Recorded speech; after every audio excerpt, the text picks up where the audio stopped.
આ સંડાસ બાથરૂમ આવી હાલતમાં પડેલા છે અને ઉપર તો આ વરસાદની અંદર પાણી બી બહુ પડે છે ઉપર પડે છે તો કઈ રીતના મારા છોકરા અભ્યાસ લે વરસાદની અંદર। કદવાલ તાલુકાના ખેડા ગામની પ્રાથમિક શાળાની હાલત તમે જોઈ શકો છો મિત્રો। આ બતા પેલું પસાર બતા પેલા બહારથી પેલ કપડા છે।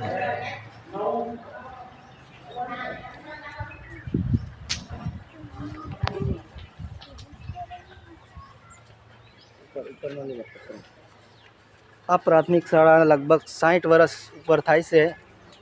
હજુ સુધી આ પ્રાથમિક શાળાનું કામ રિપેરિંગ લગભગ કરેલું પણ પતરા પછી તમે જોઈ શકો છો એ પતરા બી ખવાઈ ગયેલા છે। અંદર પાણી બી બહુ પડે છે। છોકરા અંદર અભ્યાસ લઈ રહે છે તો કઈ રીતના અભ્યાસ લેશે? અંદર પાણી તો વરસાદની અંદર બહુ પડે છે।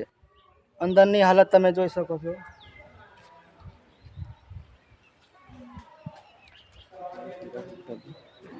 અહીં બી તિરાડ વાગેલી છે ઉપર, દિવાલ ફાટી ગયેલી છે। ભરાઈ ભાઈ કંઈ નહીં। આગળની સ્કૂલ જે જૂના જમાનાની સ્કૂલ બનાવેલી છે ક્યારે પડી જાય કોઈ નક્કી નહીં।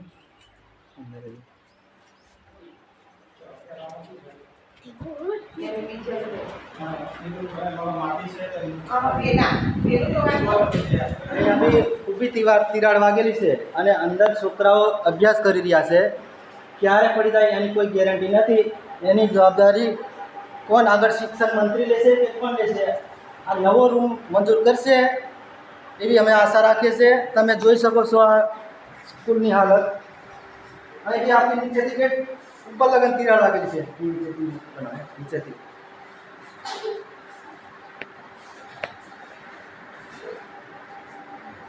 આ બાજુ બી તિરાડ વાગેલી છે ઉપર લગન। અંદર શિક્ષકો તેમજ વિદ્યાર્થીઓ અંદર અભ્યાસ કરાવી રહ્યા છે તો આ વરસાદની અંદર પાણી બી બહુ પડે છે ઉપર વરસાદની અંદર પાણી બી બહુ પડે છે તો કઈ રીતના અમારા છોકરાઓ અભ્યાસ અહીં કરી શકે ચાલુ વરસાદમાં?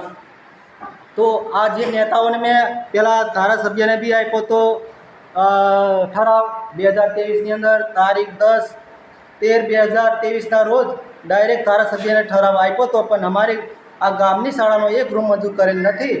તો આ વહેલી તકે મંજૂર કરાવી અને અમારી સ્કૂલનું એક નવો રૂમ મંજૂર કરાવીને કરાવશે તો અમારે થોડું રાહત રહે।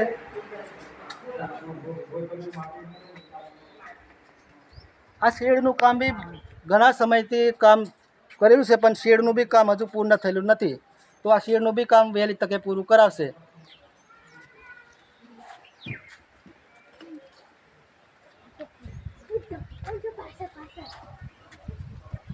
આ એક રૂમ બનાવેલ છે પણ આ રૂમની અંદર બી બહુ પાણી પડે છે।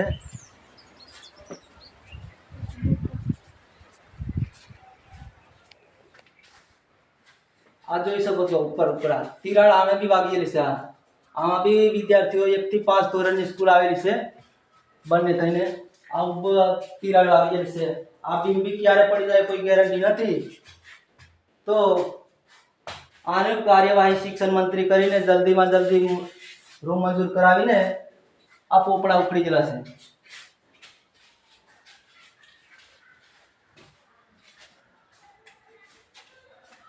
આ બધે તિરાડ વાગેલી છે। આ તિરાડ બહુ અઘરું છે અને આની અંદર બી બહુ પાણી પડે છે તો કઈ રીતના મારા છોકરાઓ અહીં અભ્યાસ કરશે? સરકાર કહેશે કે અમારી સરકાર સારું શિક્ષણ આપે છે એવું કહેશે તો આવા પાણી પડે છે તો કઈ રીતના મારા છોકરા અભ્યાસ લે વરસાદની અંદર? તો વહેલી તકે પાસ કરાવશે એવી આશા રાખીએ છીએ।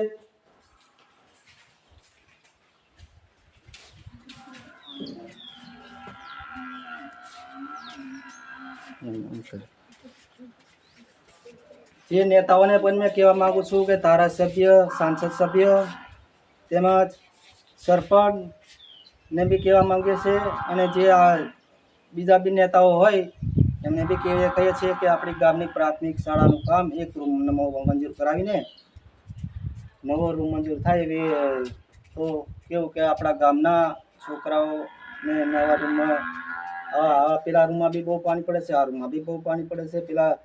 પેલી સ્કૂલના 60થી ઉપર વર્ષ થાય છે, તો એના પતરા બી પૂરા ખવાઈ ગયેલા છે. અંદર બી અમે બી પાણી બહુ પડે છે, આમાં બી બહુ પાણી પડે છે. તો વહેલી તકે આ રૂમમાં એક રૂમ મંજૂર કરાવશે અને મંજૂર કરાવીને વહેલી તકે બનાવે એવી અમે આશા રાખીએ છીએ. ગામ વતી દરેકને મારી નમ્ર વિનંતી. જય હિન્દ, જય ભારત.